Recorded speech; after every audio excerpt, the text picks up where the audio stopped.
Isa pang tanim witness, sabi ko sa inyo, eh. Ah, hindi lang po kay Bong Revilla 'to, ah, eh, kahit yung kay Pastor Kibuloy, tanim witness din galing di umano kay Risa Ontiveros, eto rin, tanim witness din, 'di ba? Sabi ko sa inyo, hindi po tsamba 'yan, hindi isolated case. Ganyan po ang gobyerno ni Bongbong Marcos di umano. Kailangan lagyan natin ng gano'n, eh, kasi puro sablay ang mga witnesses. O, kita mo ito, ha? O, tingnan natin 'to si Madriaga, ganyan parehas sila, eh. Etong si Bernardo at saka si Madriaga na iko-compare ko, parehas, sinungaling na mga witnesses. Bumalag ang nagpakilalang bagman ni Vice President Sara Duterte na si Ramil Madriaga sa hamong suntukan ni Davao City Mayor Baste Duterte. Umasa si Madriaga, isa raw karangalan ang makipagsuntukan. Okay, teka muna, ha? Okay. Bago natin simulan, ha, kasi nagkahamunan ng suntukan, tingnan niyo po kung paano ibinalita ito, ha? I-observe niyo ang quality ng balita ng mainstream media. Kayo na po ang humusga. Hmm.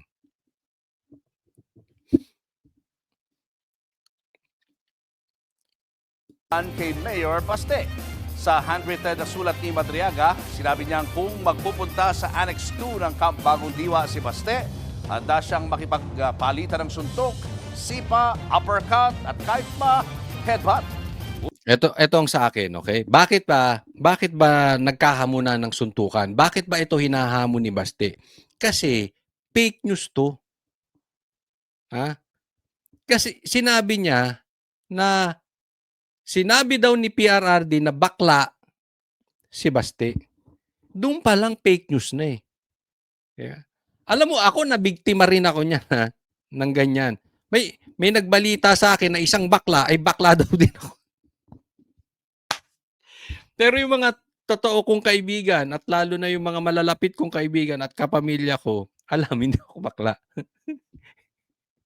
At ito rin, sinasabi si Baste bakla. Sisiguraduhin ko po sa inyo, hindi bakla si Baste.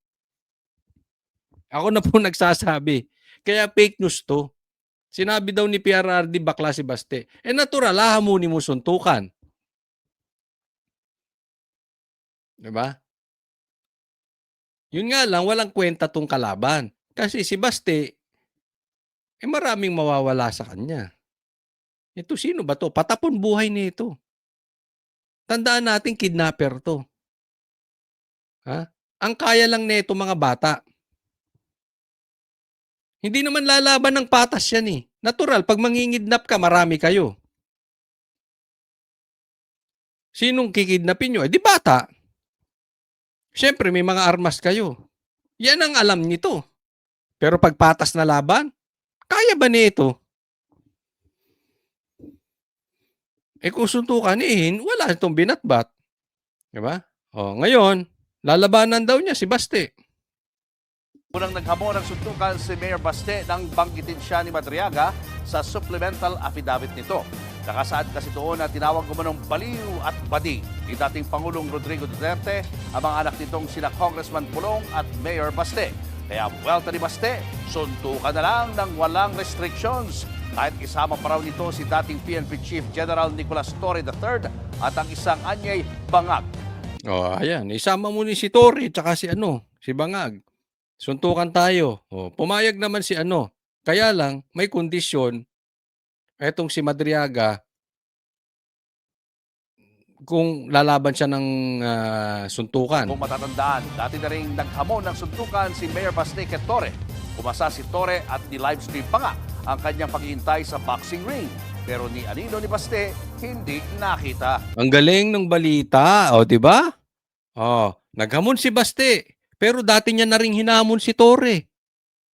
Kasi sinasabi ni Baste, isama mo pa si Torre, isama mo pa si Bangag.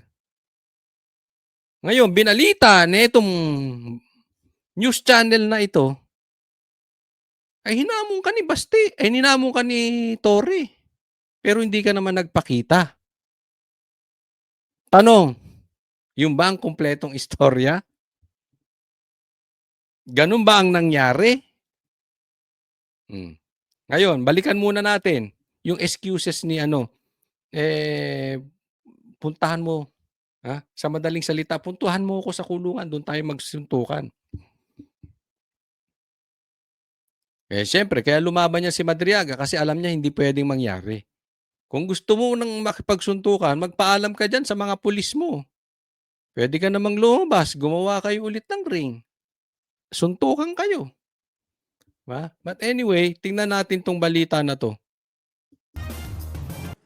Ma- Ayan, tinapos. Tinapos, 'di ba? Bakit ko po nasasabi? Kasi hindi po 'yan ang buong istorya. Nung naghamon si Torre, alam niya wala sa bansa si Baste. Naalala niyo? Nung nakabalik si Baste, sabi niya, "Sige, tuloy na natin ang suntukan." Ayaw na ni Torre. Madali kasing maghamon eh. O halimbawa, alam ko umalis ng bansa si Torre. Hamunin ko ng suntukan. Ngayon, pupunta ako ngayon. Alam mong hindi makakabalik. Imposibleng makabalik. Bakit babalik? Pero nung nakabalik, ayaw mo na. 'Di ba? Yung ganung excuses ni Torre, kabaklaan po yun. Diretsuhin na po natin. Yun ang kabaklaan. Yun ang dapat na tinatawag na supot ni John Vic. Naghamon ka, suntukan. Nung wala, saka ka naghamon. Nung bumalik, ayaw mo na. Yun ang nangyayari. Anyway, tapos na yun. Medyo hindi ko lang nagustuhan yung pagbabalita. Bakit? Kasi totoo naman yung pagkakabalita, hindi naman fake news. Ang problema may kulang. Pag kulang yung balita mo, kahit pa anong tawagin mo dyan, para sa akin, in my opinion, fake news yun. Kasi hindi yun ang kumpletong istorya. Di ba? Naintindihan nyo na. Kayo na po ang humusga sa mga kalidad ng mga balita ngayon ng mainstream media. Next po tayo. Nako, lagot. Tingnan po natin ito meron na namang bagong pasabog ang Pinklawan. Kaway-kaway sa mga nanonood dito ng Pinklawan. May bago na namang meron na naman silang hawak laban kay BP Sara. Ano kaya ito? Hindi titigil ang mga umunoy pasabog sa impeachment proceedings laban kay Vice President Sara Duterte. Ayon kay House Committee on Public Accounts Chair at Bicol Saro Party List Representative Terry Ridon, mas marami pa ang mabubunyag sa susunod na hearing. Mas mabigat po itong darating pong pagdinig na ito dahil hindi na po mga star witness ang magsasalita. Ang magsasalita na po rito mga dokumento mismo. Ayun. So may bagong pasabog. Hindi kaya yung ilong mo sumabog. Hindi po grave threat yun kasi meron silang bagong pasabog na naman eh. Meron na naman silang bagong ebidensya kasi ngayon daw dokumento na ang magsasalita. Hindi na isang taong kriminal na may kasong kidnapping. Di ba? So, alam mo, itong mga congressman parang naging nakakita na kayo ng vlogger na yung nabuhay sa pasabog? Ang tawag ko dyan, pasabog vloggers. Pambihira. Animal. Itong mga congressman natin, parang naging pasabog vloggers. Meron na naman silang bagong hawak. Alam mo, kung meron kayong hawak, matagal nyo nang hindi nyo pinagtiisan si Madriaga. Yung ganong kalayo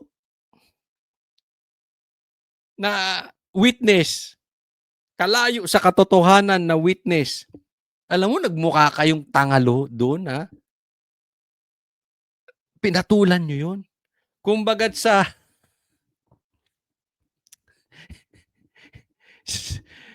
manliligaw hindi ka na namili. Basta ka na lang pumatol.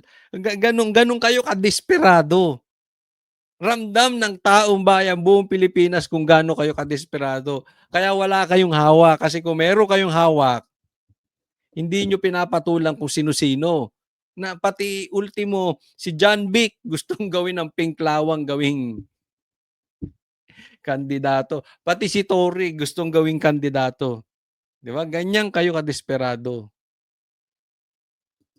Kabilang sa mga ipinatawag ng House Committee on Justice, sina former Senator Antonio Trillanes para sa Isa pa to si Trillan. Ito si May pinanalo ka na bang paso? Kinasuhan din ako niyan eh. Good luck sa'yo. Pag na-dismiss yan, akong kauna-una ang tatawa sa'yo. Isipin mo, kinasuhan ako nitong mama na ito. Dahil na-interview ko lang yung 18 Marines. Trabaho ko yung tanga. Isa't kalahati kang tanga. Demanda mo ako ulit. Akala mo, ang Banateros, makukuha mo sa paganyan-ganyan. Ha? Ikaw uhugin ka. Umatras ka naman dyan sa mutiny. Ano pa nga sinabi nung kasamahan mo sa 18 Marines? Duwag ka raw. Traidor ka pa daw. Huwag nga kaming tinatakot mo. Iniiwan mo yung mga kasamahan mo roon. Magdemanda ka ulit. Masama na mag-interview. Oh. Huwag mo sabihin, sa susunod, ikaw ang iimbitahin, ikaw naman ang iiyak. Kayong mga pinklawan, tigil-tigilan nyo na yung mga gimmick ng mga tanim witness nyo na iyak ng iyak. Di ba? Bumenta ba? Di, sige, tanungin kita. Bumenta ba yung paiyak-iyak ni Madriaga? Di kasi sinasabi nila, ito daw si Madriaga, pabaon, pakawala. Di umanon ni Trillanes at ng mga pinklawan. Di ba? Sige, ikaw naman ang susunod. Ikaw naman umiyak. Gusto kong umiyak ka, Nimal. Kung ano drama mo. explained wealth ng mga Duterte at si Ombudsman Jesus Crispin Rimulya para sa salin ng bise. Magsama pa kayong dalawa. Balikan natin. Yung anak nito, nahulihan. Di ba? Mabilis pa sa alas 4, dismiss. Nagpadala ng sa bahay ng high-grade kush. Nabalita yun, di ba? Tapos na-dismiss na. Ang galing, no? Tapos yung PIDEA chief, napalitan agad. Siya hindi secretary nun.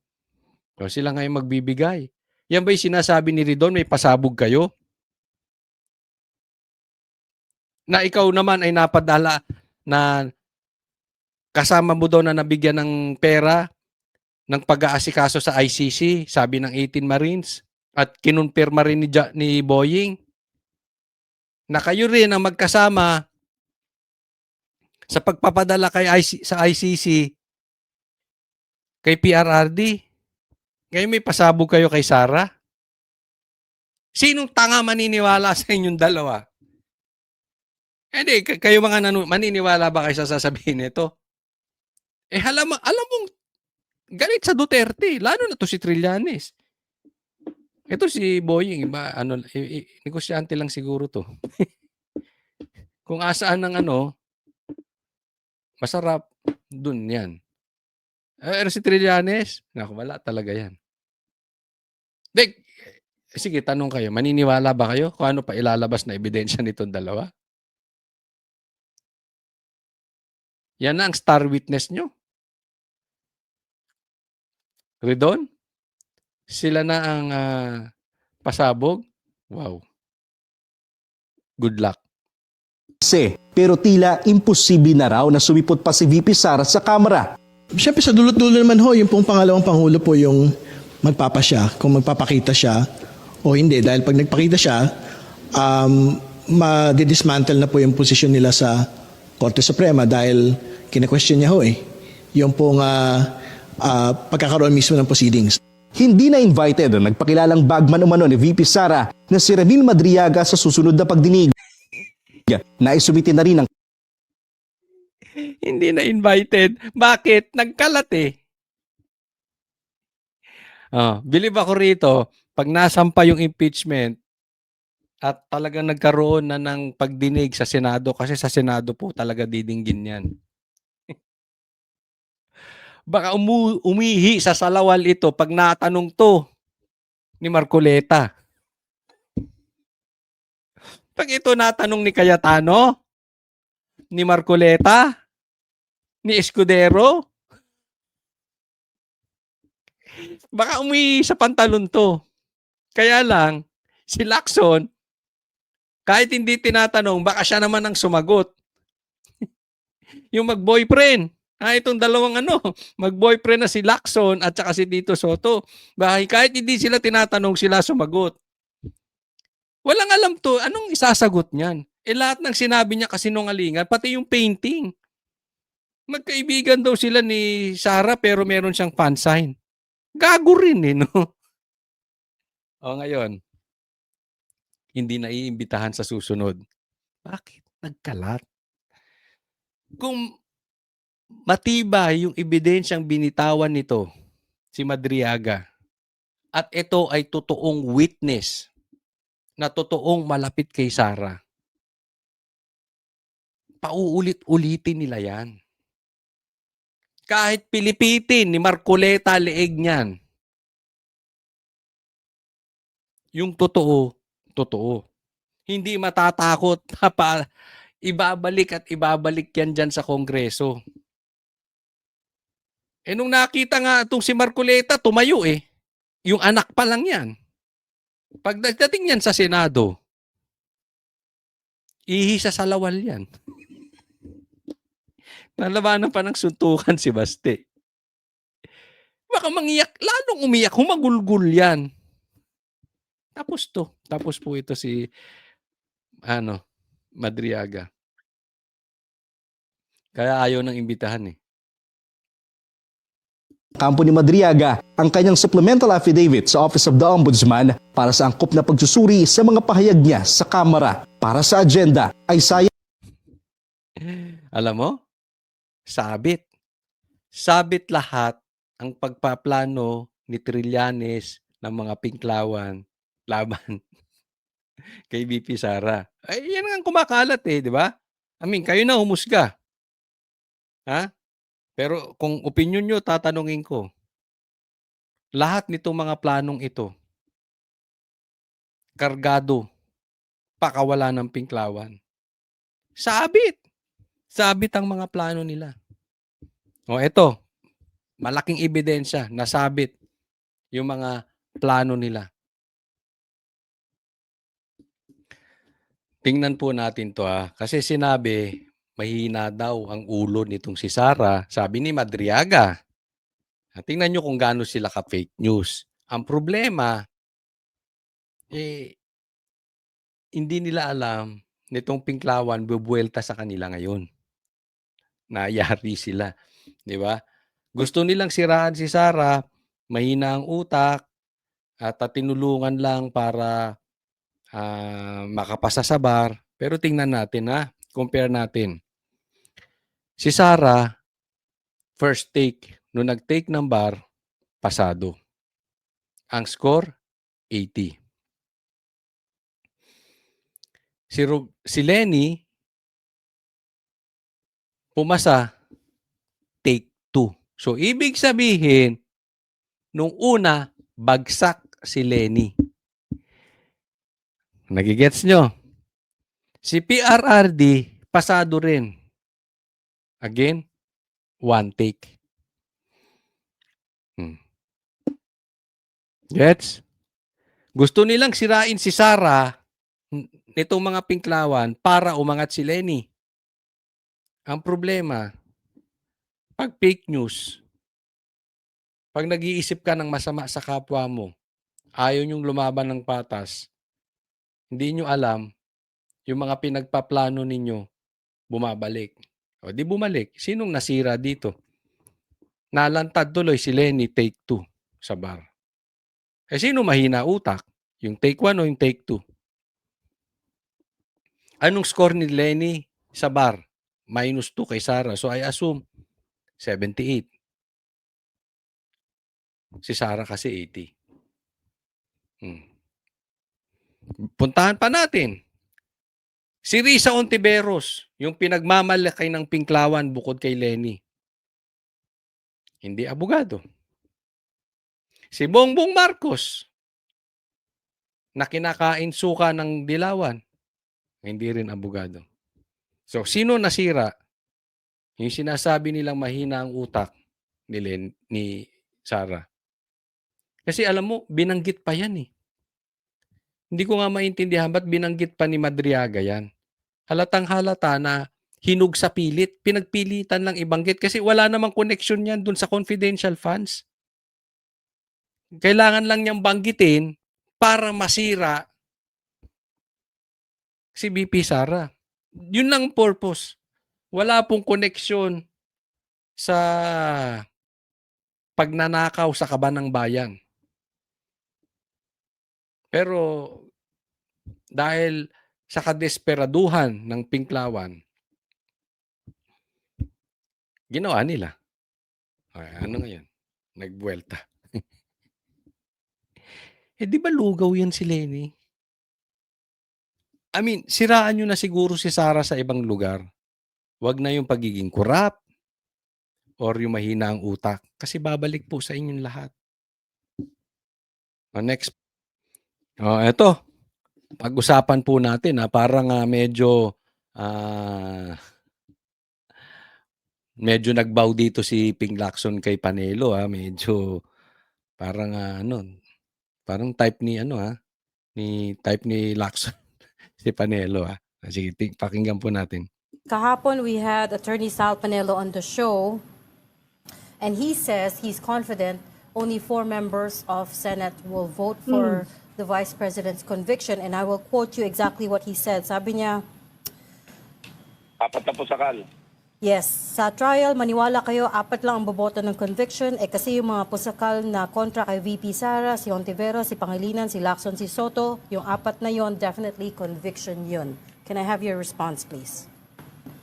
Alam mo, much as I don't want to comment on a nonsensical comment or statement, pero dapat sagutin din bakit marunong pa siya sa amin? Ako, walang pwede magsalita on my behalf. I can speak for myself, except the evidence. Sinabi ko na yan we'll always be guided by the evidence. Wala. So, ganito lang. Ang issue dito ni Lacson, tinawag si Lacson na pusakal nitong si Panelo, si Attorney Sal Panelo, dahil ang boboto lang daw sa conviction ni BP Sara para siya ay ma-impeach, siya, si Tito Soto, si Risa ata at saka si Kiko. So 4 lang sila na pusakal. Sabi niya, bakit mo kami pinangungunahan? Yan ang sinasabi ni Ping Lacson. Marunong ka pa sa amin. 'Di ba? Kami lang nakakaalam at wala kang karapatang magsalita in my behalf. Hindi naman kailangan. Obvious naman Obvious naman na ayaw nyo kay Sara. Kasi nga, hinarangan nyo ng lahat ng investigasyon dyan sa Blue Ribbon para maimbestigahan yung mali-maleta. Yung imbestigahan ng pagnanakaw sa flood control. Sino bang humaharang? Hindi ba obvious? Tanga ka ba, Lacson? Or ginagawa mong tanga yung taong bayan? Halatang halata naman ng taong bayan, ayaw nyo. Pinatatagal ninyo yung hearing dyan sa ghost projects, dyan sa flood control scandal. Tapos pumuputok yung butsi mo dyan para kang bakla. Pa tayo doon. Bakit pinangungunahan niya at tatawagin pa niya kaming pusakal? Anong intention lalagay niya kami on the spot? Ba't mas marunong pa siya sa akin? Bakit mas marunong pa siya kay Risa? Ba't mas marunong pa siya kay Kiko? Ba't mas marunong pa siya kay SP? Bakit manghuhula ba siya? Kung sabihin ko siya yung pusakal na manghuhula. Di sabihin mo, karapatan mo yun Di ba? Parang ang baklang pumuputok ang butsi mo dyan. Ito si Lacson. Nakikipagtara. Well, normal na sasabihin. Wala ba, hindi na ba pwede magkaroon ng opinyon ng taong bayan sa inyo? Bakit ka onion skin? Natural, nakaupo kayo. Kahit ako tanungin mo pupustahan ako? Kung boboto ka ng conviction kay Sara o hindi, yun din na sasabihin ko. Boboto ka, kayong dalawang mag-boyfriend na si Tito Soto. Oh. Edi, kung iba, edi tawagin mo rin pusakal si Lacson. Oh. Ano mo naman kabaklaan yan? The idea that... Maximum daw 6, sabi niya, maximum 6 senators. Pero usually... Baka daw umabot naman ng 6. Bakit nababasa niya ba ang isipan ng bawat senador? Kami, nag-usap-usap na rin kami At least some of us, Ang titingnan namin yung pasong ng ebidensya. Kung ebidensya, kasi kami, nasa microscope kami niyan ng publiko kasi definitely... Ang punto ni Lacson, ang titingnan nila ebidensya. Naniniwala kayo doon. Hindi political color. Lacson naman, para kang pinanganak kahapon. Sa publiko yung trial.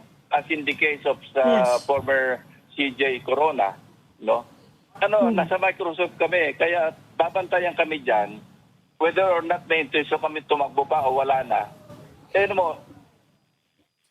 Magmamasdan kami, obserbahan kami, at kung malabo naman ang ebidensya at magkukonvict pa rin kami, ano mahihita namin doon? Yun ang iwanan naming legacy, dalawa ni Senate President. Ano mahihita nyo? Maleta. Ano mahihita nyo? Bayad utang. Nanalo kayo, di ba? Hindi ko po sinasabi mga koraptong mga to. Ang sinasabi ko yung possibility na anong mahihita nyo. Ano bang nahihita ng isang politikong nagsisinungaling? Ano yung first time?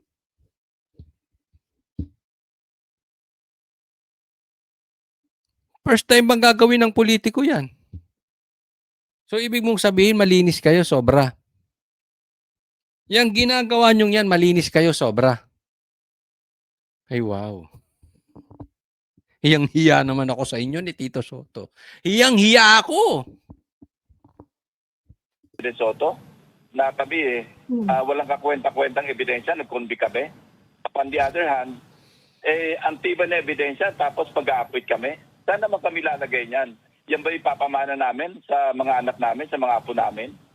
Hindi, yung maleta. Makatanggap ka lang ng 2 maleta. Hello? Hindi ko pa pinagbibintangan na ganun sila, ha? Ang punto lang natin, hindi first time sa politika yan. May posibilidad po yan. Diba? Posibilidad lang. Ha? Kasi nagtatanong ka, anong mahihita mo? Di sasagutin kita. Yun ang mahihita mo. Ayaw mo ng sagot ko, huwag ka na magtanong. May mga huwisyo naman kami, huwag niya kami pangunahan.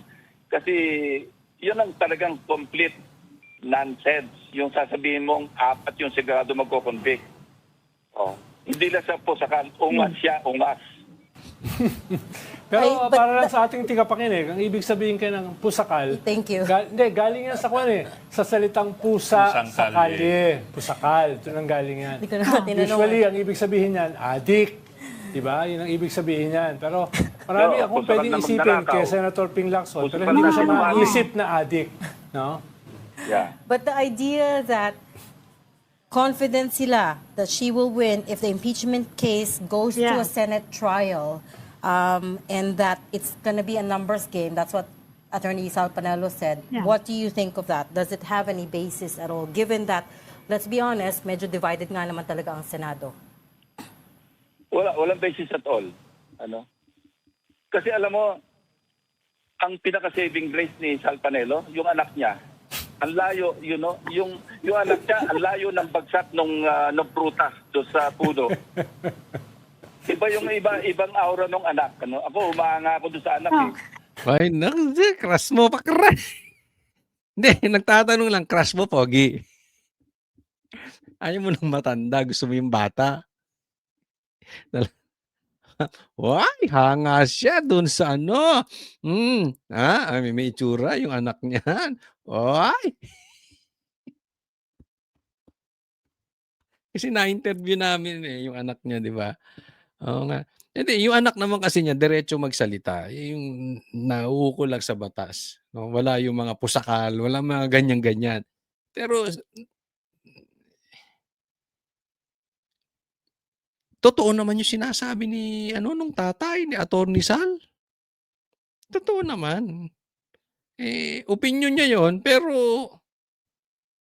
baka karamihan ng mga Pilipino yun din ang opinion. Meron bang maniniwala sa inyo, halimbawa sabihin ko, na hindi iko-convict ni Tito Sotto at saka ni Lacson si Sara?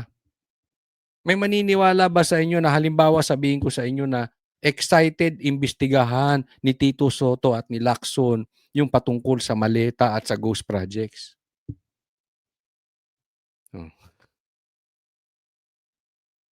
Pero saan kumuha ng ganong ugali yung anak? Yung tatay niya, ang layo eh.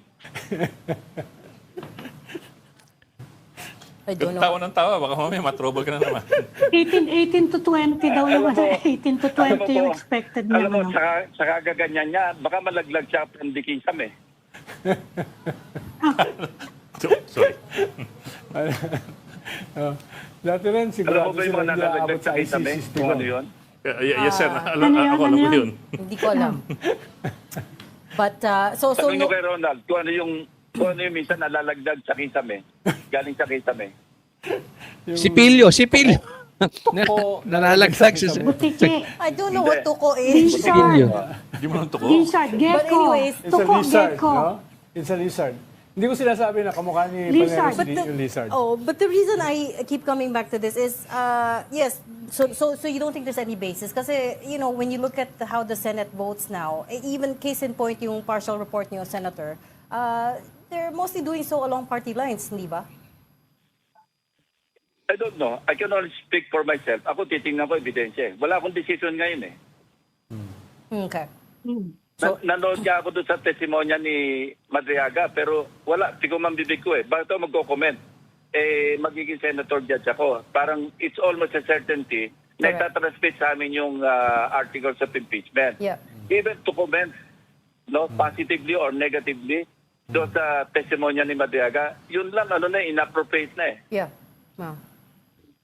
Actually, that's what I was gonna ask you about next, but okay, fair Hindi enough. ko sinasabing meron kaming kasama na inappropriate ha.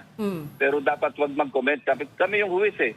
Nako po, Ito ang matinding balita ngayon. Si Saldico, di umano, ay nahuli na. At ito pa, mismo ang nagbalita si Bongbong Marcos. Walang pambihira. Naging vlogger na si Bongbong Marcos. Naging media reporter na po. O tingnan natin. Pero bago tayo magsimula, tatanungin ko kayo. Kayo po ba ay naniniwala na nahuli na si Saldico? Sige, ilagay nyo dyan sa comment section ha. Yes, nahuli na si Saldico. Yes, hindi kami naniniwala kasi ang pamahalaan ay fake news. Okay, simulan po natin. Natili pa sa Immigration Detention Facility sa Prague, Czech Republic si Zaldico ayon sa DILG. Walang extradition treaty ang Pilipinas sa Czech Republic, kaya hindi pa malinaw ang magiging proseso ng gobyerno para mapabalik siya sa bansa matapos maaresto dahil sa kakulangan ng travel documents. Pero ayon sa International Law Professor at San Sebastian Graduate School of Law Dean na si Atty. Rodel Taton, posibleng ipa-deport si Ko dahil naaresto siya sa paglabag sa immigration laws. Mas mabilis itong proseso na ito kasi nga ito ay administratibo lamang at hindi siya court-based na proseso, no? And there may be other aspects na pwedeng gawin din with the help of diplomatic cooperation with Czech Republic kung saan ang Philippine authorities will make sure that the transfer will be safe. And kung walang extradition treaty, bilateral cooperation can really facilitate this deportation. Posible rin daw nakasuhan ng Czech Republic si Ko dahil sa illegal entry. Okay, eto ngayon tayo. Si Marcos mismo, si Bongbong Marcos, yung presidente ninyo, siya ang nag-announce patungkol dito sa pagkakahuli kay Saldico na nag-cross border daw siya sa Czech Republic. Kaya lang pinauna na hindi po madadali ang pauwiin si Saldico dahil walang extradition treaty sa Czech Republic. Pero may pamamaraan naman. Okay, yan po ang sinasabi ng mga eksperto. Ito dahilan dito. Ito ang pupuntuhin natin. Totoo ba ito? Or diversion na naman? Kasi tatandaan po natin nakakapagtaka. Si Anyo biglang nag-resign. Tapos etong si Saldico biglang nahuli. Out of nowhere, hindi ko alam kung totoong nahuli ito or talagang fake news galing sa gobyerno. Kasi katanga naman ni kanselado passport niya, tatawid siya ng check. Medyo may katangahan si Saldico ron, di ba? Pero ang tanong dito, baka mamaya again, another diversion ng gobyerno kasi hindi nila magawaan ng solusyon etong pagbaba ng gasolina. Tandaan po natin, ang pagtaas ng gasolina sobrang bilis. Ngayong wala na tayong problema sa langis, ang bagal ng pagbaba. Nakikita nyo? May disconnect po doon. At ito, dito nakikitaan ng kapalpakan ng taong bayan si Bongbong Marcos. So kailangan na naman nilang mag-divert. Alam nyo, kaya ako sinasabi ko, eto si Bongbong Marcos, sabi kasi may colon cancer. Hindi ko alam na fourth stage na daw. Ako sa tingin ko, ang sakit talaga nito diversionitis. Oo, yan ang fourth stage cancer. Kasi sobrang mag-divert itong gobyerno na ito. Nawala na nga tayo sa usaping ghost projects nawawala na tayo sa pagsolusyon dito sa problema sa langis. Ngayon, pinasok nila si Saldico. Baka mamaya, ibinalita lang, pero walang resulta. In short, hindi nila mapapauwi. Tandaan po natin, makikita natin kung totoong nahuli si Saldico. Mabilis pa sa alas 4 mapapauwi yan. Kung gusto ng gobyerno, may paraan. Kung ayaw, magdadahilan na naman. Sasabihin na naman ni Boying kung ano-anong excuses. Sasabihin na naman ng mga sekretary niyang ugok kung ano-anong excuses. Sasabihin nitong si John Vic, kung ano-ano. Basta hindi yan mapapauwi. Sa madaling salita, diversion. Sa madaling salita, fake news. So, madali po nating makikita ito Pag ito gumulong, tumagal ng 2 linggo, wala pa rin nangyayari, wala na ito. Ginigimikan. Again, another budol galing kay Bongbong Marcos. Public si Ko dahil sa illegal entry. Tumanggi munang magbigay ng komento ang legal counsel ni Saldico. Ayon kay Atty. Ruy Rondain, wala pa silang kumpirmasyon na nakukuha kaugnay ng pagkakaaresto sa dating kongresista. Si Ko ay kabilang sa mga sinampahan ng kasong graft at malversation sa Sandigan Bayan kaugnay ng umano'y 289 million pesos substandard na road dike project sa Oriental Mindoro. Okay, pause muna. Ngayon, sa isang banda, alam ko, para balanse tayo, no? Alam nyo naman, sa Baneteros, pag tama, palakpakan, pag mali, banatan. Hindi po tayo double standard. Paano ngayon sasabihin, paano coach kung talagang nahuli si Saldico? Di dapat pauwiin agad. At ang napaka-importante dyan, mapaatin sa Blue Ribbon Committee, sa Blue Ribbon Investigation. Agad-agad. Simple lang yan. Kung si Bongbong Marcos guilty sa pagdarambong, sa pagnanakaw sa kaban ng bayan, at guilty siya diyan sa ghost projects na yan, kung nahuli si Saldico, hindi niya papayagang maka-attend dyan sa Blue Ribbon. Kasi gigisahin yan. sigurado maituturo at maituturo niyan si Bongbong Marcos.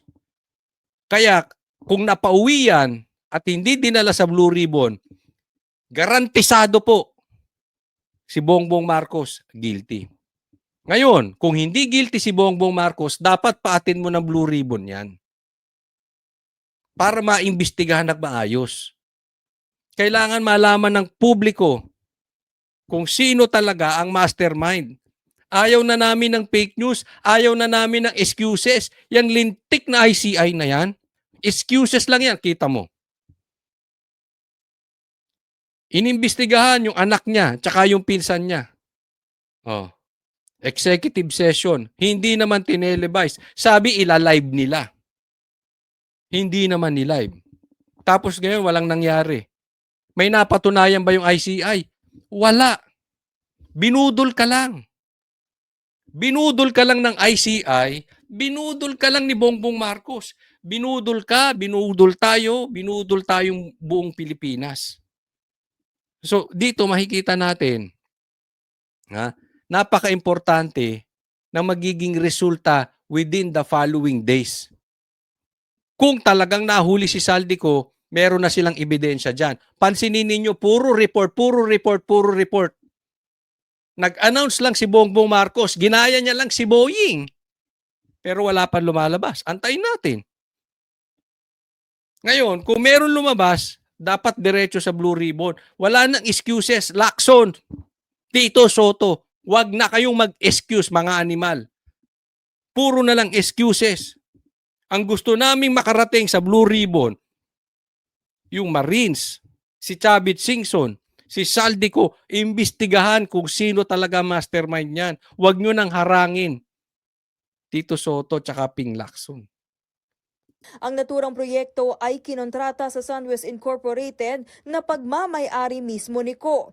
Walang piyansa ang kasong malversation na isinampa ng Ombudsman kay Ko at gumugulong na ang pagdinig nito sa Sandigan Bayan 6th Division. May hiwalay naman na reklamong plunder na kinahaharap si Ko sa Department of Justice kaugnay pa rin ng flood control scam. Bago mahuli si Prague, may warrant of arrest na si Ko at kanselado na rin ang kanyang pasaporte. Idineklara rin siyang pugante ng Sandigan Bayan 5th Division. Si Ko ang isa sa mga nadidiin sa flood control scandal dahil siya ang dating chairman ng House Committee on Appropriations na bumabalangka sa national budget. Tingnan mo ang pagbabalita. Pagdidiin kay Saldico, si Saldico. Puro kay Saldico. So kung sakaling nahuli nga ito si Saldico, gagawin itong fall guy. Mapapansin mo na agad Pakinggan nyo agad ang manner ng pagbabalita ng media. Dati na niyang itinanggi ang mga paratang sa kanya. November 2025 naman nang maglabas ng mga serye ng video si Ko kung saan idinawit niya sina Pangulong Bongbong Marcos at dating House Speaker Martin Romualdez sa budget insertions. Tapos lang ng meeting nila ni Pangulo at may instructions na mag-insert o magpasok ng 100 billion worth of projects sa BICAM. Tinawagan ko po si dating Speaker Martin Romualdez at nireport ko ang instructions ng Presidente to insert the 100 billion projects. At sinabi niya sa akin, what the President wants, he gets. Itinanggi na yan noon ng Pangulo at ng dating House Speaker.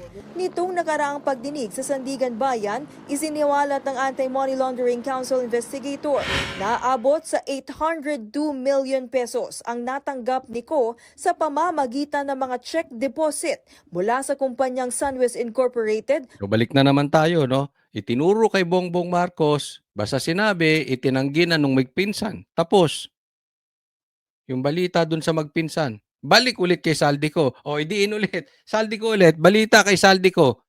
Ako hindi ko pinagtatanggol si Saldico. Alam ko, marami ring ninakaw to. Pero tatandaan natin, hindi naman ganyang kalakas yang si Saldico.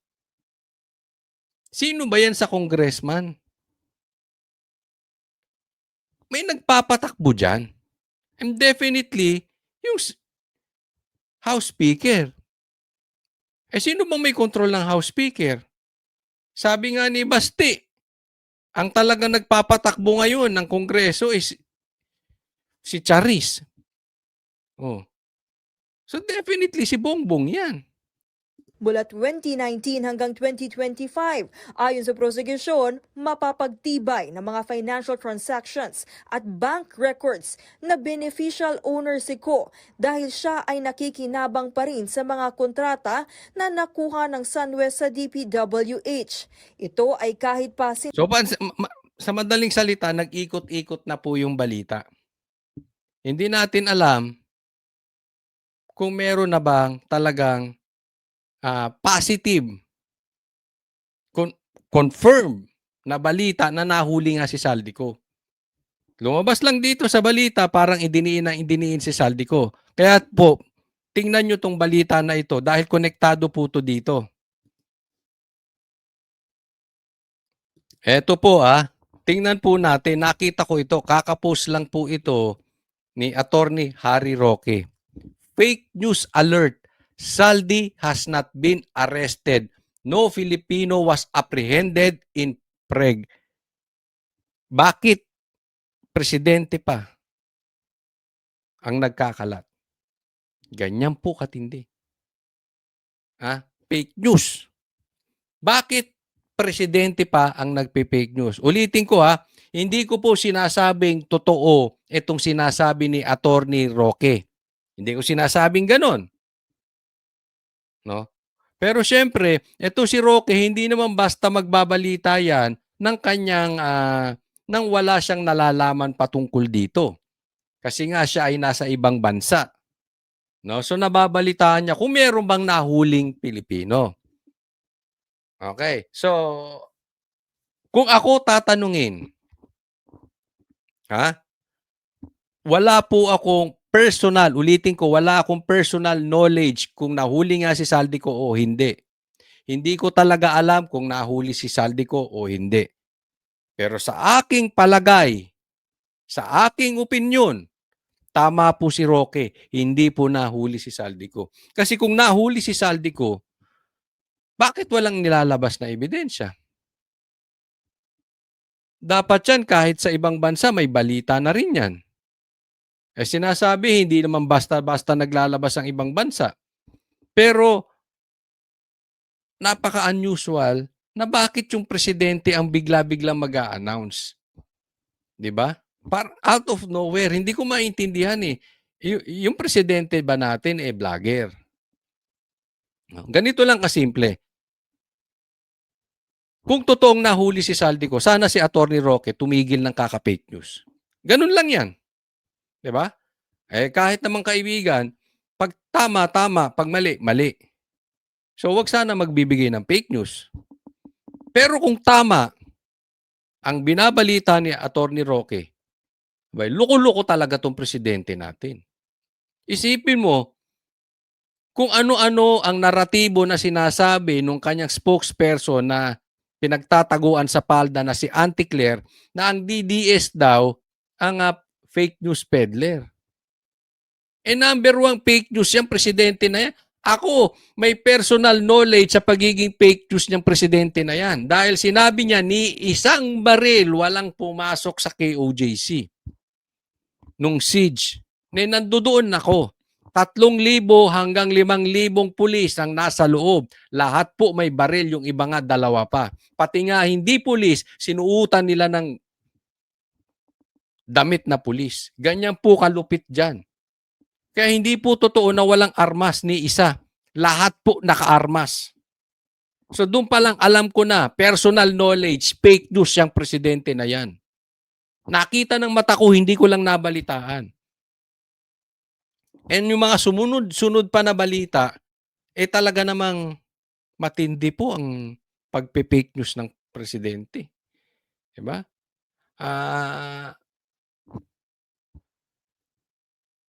Ang lalayo Ang lalayo ng kanyang mga sinasabi sa mga bagay-bagay. Bagamat yung ibang pagpe-fake news niya ay hindi directly kung hindi galing sa kanyang mga tauhan. Yung iba galing sa, halimbawa, yung pagbanat kay Sara. Diba? Nakita nyo tong Madriaga? Ako'y naniniwala, hindi man galing kay Bongbong Marcos yan directly. Galing yan sa kampo ni Bongbong Marcos. Hindi naman po pwedeng hahayaan lang yan nang walang kapangyarihan ang presidente na basta na lang pinayagan nila yan dyan. Eh kung ganun ang presidente natin, inutil. Di po ba? Pero ako naniniwala ko lahat ng yan. Lahat ng mga nangyayari, may kapangyarihan ng presidente. Kahit yung sa ghost projects na sinasabi nilang wala silang kinalaman, imposible, hindi ako naniniwala. Hindi napadalahan ng maleta itong si Presidente Marcos nyo. Imposible yun. Ganun siya kainutil. Dalawa lang yan. Inutil siya o fake news siya. Ako naniniwala fake news siya. Kasi naniniwala ako na padalan niya ng maleta. Ganyan po katindi. Tatandaan po natin, dalawa to ha, mag-iingat po tayo, mga DDS. Ito ang style ng gobyerno. Pag meron silang hindi kayang solusyonan, dalawa ang problema nila ngayon. Una, yung ghost projects, hindi na nila malusutan. Ang laki na po ng ebidensyang lumalabas. Pangalawa, etong problema sa krisis, hindi sila makagawa ng paraan kasi nga walang pera ang gobyerno. At pag ginawa nila ng paraan at tinanggal nila ang mga taxes, mawawalan sila ng pera, mababawasan ang kanilang kita, mababawasan kanilang pangungurakot. Kaya anong style nila? Divert, divert, divert. Or fake news, fake news, fake news. Dalawa yan. Laging magkakambal yan. Divert at fake news. Ganyan po ang ginagawa di umano ng gobyerno. So antayin po natin kung talagang naaresto si Saldico. At isusupalpal ko sa pagmumukha nila kung sila ay nagpe-fake news. At ibabanat din natin kay Roque kung siyang nagpe-fake news. Okay? Fair enough. Pero bibigyan ko po kayo, eto, isa pang fake news. Isa pang diversion galing sa gobyerno. Tingnan po ninyo ito. Ito panibagong fake news, panibagong diversion ng gobyerno ni Bongbong Marcos o ni Bongbong Marcos mismo. Tingnan po ninyo. Another ala Madriaga, another tanim witness. Humarap sa pagdinig sa Sandigan Bayan 3rd Division si dating DPWH Engineer Henry Alcantara. Tumayo siyang testigo para sa malversation case laban kay dating Senador Ramon Bong Revilla Jr. at iba pang kapwa-akusado sa umano'y higit 92 million pesos ghost flood control project sa Pandi, Bulacan. Nabanggit ni 92 million pesos ghost project na ibinibintang kay Bong Revilla.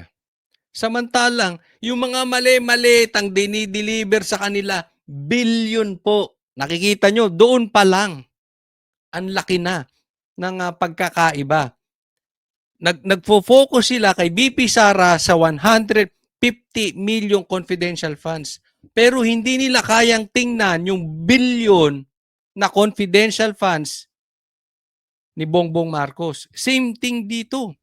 Pinag-uusapan 90 million na ghost projects. Ilan yung sirang tulay na hindi natapos sa Ilocos Norte? Ilan yung mga ghost projects ng kung sino-sino? Diba? Ilan yung nadi-deliver na maleta di umano kay ni Saldico, kay Bongbong Marcos at saka kay Sandro. Sabi ng mga Marines. Nakikita nyo na, diyan pa lang, obviously, kumukuha lang sila ng fall guy. At ang natamaan dito, si Bong Revilla, kung ako talaga tatanungin ninyo, I honestly believe, etong si Bong Revilla, ginagamit lang panakip butas. Ginagamit lang para may divert ang issue at ginagawa ng fake news. Ni Alcantara ang paghatid umano ng milyones kay Zaldico noong 2023. Sa kanyang testimonya, nakilala raw niya ang dating kongresista sa pamamagitan ni dating DPWH Undersecretary Roberto Bernardo. Naghahanap umano ito ng distritong pwedeng mapaglagakan. Eto si Bernardo, eto ang nuknukan ng sinungaling. Eto ang paiba-iba. Ha? Eto, kaya sinasabi ko, eto ay mistulang Madriaga. Paiba-iba statement niyan. Iba sinabi niya nung unang-una doon sa Senate hearing, pero yung mga sumunod, yung mga sinabmit niya, di umano. Ito na, balitaan natin malayo na po doon sa mga sinabi sa Senate hearing. Oh. Ito si Alcantara, sinabi niya, naghahatid siya ng pera kay Zaldico. Oh. Tapos, maituturo na dito si Bong Revilla. Tingnan po natin. Ng pondo para sa flood control projects. Taong 2022, 519 million pesos ang pondo para sa mga proyekto sa Bulacan sa ilalim ng General Appropriations Act. Yan, tingnan nyo. Sa Bulacan, ang laki ng tinaas from 2022, nung bago makaupo si Bongbong Marcos, 519 million. 2023, pagkaupo ni Bongbong Marcos, nag-shoot up agad 6 billion to 8 billion. Ngayon, paano mo lulusutan yan? Sige. Bakit ganyan ang itinaas niyan sa Bulacan? Tapos, ang itinuturo na nahahatiran ng pera, yung magpinsan. Paano nyo lulusutan yan? Hanap kayo ng sacrificial lamb. Magturo kayo. Kasi hindi po pwede. Hindi kukonek. Merong missing link. Saan napunta? Bakit biglang lumaki ng ganyan? Lumobo ng ganyan? Magtataka taong bayan tapos walang proyekto. Pwede magturo ka. Napaginitan si Bong Revilla. Pero sa sumunod na taon, lumobo ito ng 6 billion hanggang 8 billion pesos. Pagsisiwalat pa ni Alcantara, nasa 30 hanggang 35% lamang ang natitirang pondo para sa implementasyon ng flood control projects, habang 25 hanggang 30% naman ang napupunta sa mga proponent. May bukod namang 30% na mapupunta sa contractors para sa royalties at retention. Nasa 2% naman ang pinakamalaking porsyentong kanyang nakukuha. Nasa 800 million pesos daw ang pinakamalaking halaga ng pera na na-deliver ni Alcantara para kay Ko. Ginisa naman si Alcantara ng kampo ni Revilla kung makukumpirma ba niyang ibinigay mismo sa dating senador ang kickback. Pero pag-amin ni Alcantara, hindi niya alam kung naibigay nga mismo kay Revilla ang pera. Yon. I-deliver lang daw kasi ito ng kanyang driver kay Yusek Bernardo. Ayun. Diniliver kay Bernardo, pero ang sinasabi, ibinigay din kay Bong Revilla. Ang tanong, nakita ba ni Alcantara? Hindi. So, fake news si Bernardo. Isipin ninyo, si Diskaya na dapat gagawing state witness, hindi ginawang state witness. Etong dinideliveran ng pera, eto si Bernardo, siya ang naging state witness. Hindi mo na makasuhan ngayon yan. Tapos, ang itinituro si Bong Revilla. Pero walang direct connection from the delivery of the money going to Zaldico and Bernardo. Walang connection or hindi niya mismo alam kung i-deliver nga kay Bong Revilla. Nakikita nyo na po ang butas. So, Coach, ang tanong, bakit si Bong Revilla? Tatanungin ko ka rin kayo. Di ba? Kasi napanood ko na ito eh. Bakit ba pinag-initan si Pastor Kibuloy? Una, malapit sa mga Duterte. Kalaban ng mga rebelde. Ganito rin kay Bong Revilla. Bakit si Bong Revilla? Again, political rival sa Cavite. Kailangan hitting two birds in one stone ka dyan. Di ba? Sino bang promotekta dyan kay Bernardo? Eh, alam nyo naman yan sa simula pa lang. Nakikita po natin. Even yung mga witnesses na ipitinuturo, hindi nila masabi, hindi nila ma-connect or hindi nila maituro yung deliveries ng pera kay Bong Revilla. Yung iba nga, hindi pa nga kilala si Bong Revilla. Yun ang lumalabas na sinasabi ng abogado ni Bong Revilla. Kasi nung tinatanong sa hearing, ang sagot, walang connection kay Bong Revilla. Nakukuha nyo po. Ganun po kalupit dito. Ganyan po ang nangyayari ngayon. Kaya nga, alam mo, si Kiko Barsaga, di ba nakulong? Isipin mo yung mga magnanakaw, hindi nakukulong. Alam mo, sa panahon ngayon, sa panahon ni Bongbong Marcos, kung sino yung nakukulong, sila yung walang kasalanan. PRRD, Pastor Kibuloy, Kiko Barsaga, at saka si Bong Revilla. Nakikita nyo? Hindi po tsamba yan. Consistent po yan. Hindi isolated case. Ganyan po sila. Kaya ngayon pag nakulong ka, dapat matuwa ka. Dapat mayabang ka. Dapat pinagmamalaki mo. Bakit? May paninindigan ka eh. Alam mo, tumayo ka sa tama. Kasi ngayon, sinong namamayagpag ngayon? Sino ang bida diyan sa impeachment ni BP Sara? Di sila ding tumanggap. Diba? Sinabi naman ni Chanco yan, yung pumirma sa impeachment ni BP Sara, yan ang nakatanggap eh. Oh. So, sino yung nanggigipit? Sila yung may natatanggap. Yung walang natanggap, yan ang kinukulong. Si Bernardo ang nagsabing si Revilla umano ang proponent. It only strengthens our defense all along.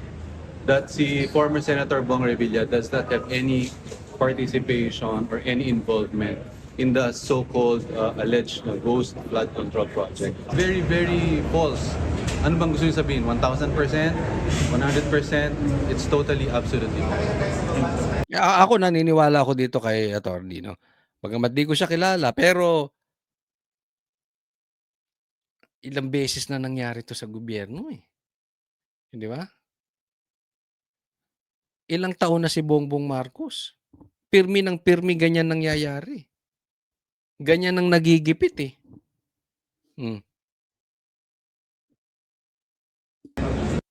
Sa tanong kung saan galing ang pera, sabi ni Alcantara, ito raw ay galing sa mga kontratistang nag-advance payment umano sakaling lumusot sa national budget ang mga proyekto. Pero itinanggi ni Alcantara na siya mismo ay dawit sa anumang ghost projects. Pinagalitan pa nga umano niya ang mga empleyado. Saka anong kinalaman sa Bulacan ni Bong Revilla, di ba?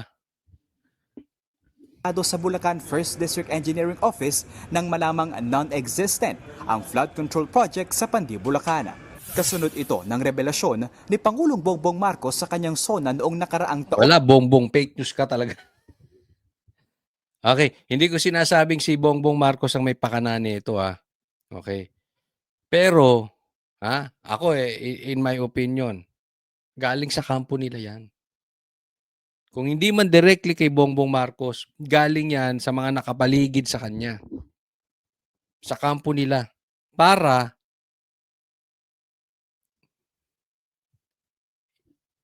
ma-divert. Para maalis sa kanila. Magkaroon sila ng sacrificial lamb. Kasi may nakawang nangyari. Parang ganito. May nawawalang pera. Kanino mo ibibintang? Kailangan, meron.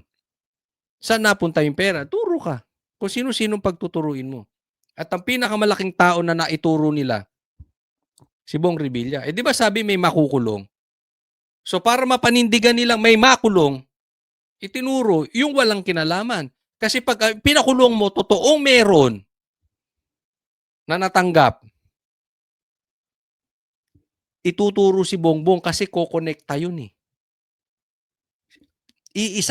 Sabi nga, iisang malaking sindikato yung mga nakakakuha ng pera. Bakit tuturo siya? Sa tansya ni Alcantara mula 2022 ay nasa 10 hanggang 15 beses na nag-deliver siya ng pera kay Bernardo na suma total ay pumapalo ng 1.7 billion hanggang 1.8 billion pesos. Nag-deliver siya kay Bernardo, 1.7 to 1.8 billion. Magkano lang ang sinoli nito? Tapos state witness na.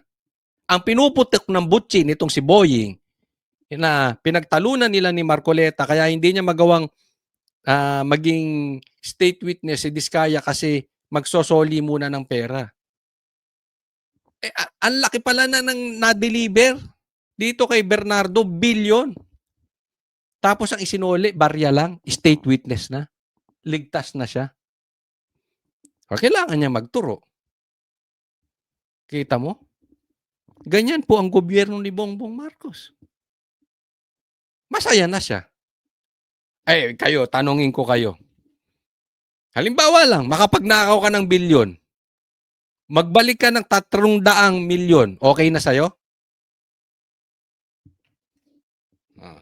Loko-loko ka lang kung hindi okay sa'yo. Diba? Nakatakda namang humarap si Bernardo sa pagdinig sa bail hearing ni Revilla sa mga susunod na araw. Nagbabalita mula sa Frontline. Yan. So, makikita na po natin na talagang isa-isa na po. Isa-isa na po na sumasablay ang kanilang mga witnesses. Hindi lang po ito dito ha. Even kay Madriaga, sabit na sabit po sila. Tatandaan po natin, pag hindi ka nagsasabi ng totoo, pag na-cross-examine ka, tapos ka. Natanong ka nung kabila. Buti ko ang magtatanong sa'yo, itong sila Ridon, kung ang magtatanong sa'yo yung mga kakampi rin ni Tambaluslos, lusot ka. Pero pag natanong ka nung kabilang abogado, matanong ka ni Marcoleta, matanong ka nitong abogado ni Bong Revilla, sino tong babae, itong hawak ko ambito, kung yan na magtatanong sa'yo, lusot kayong mga magnanakaw. Aba? Nako.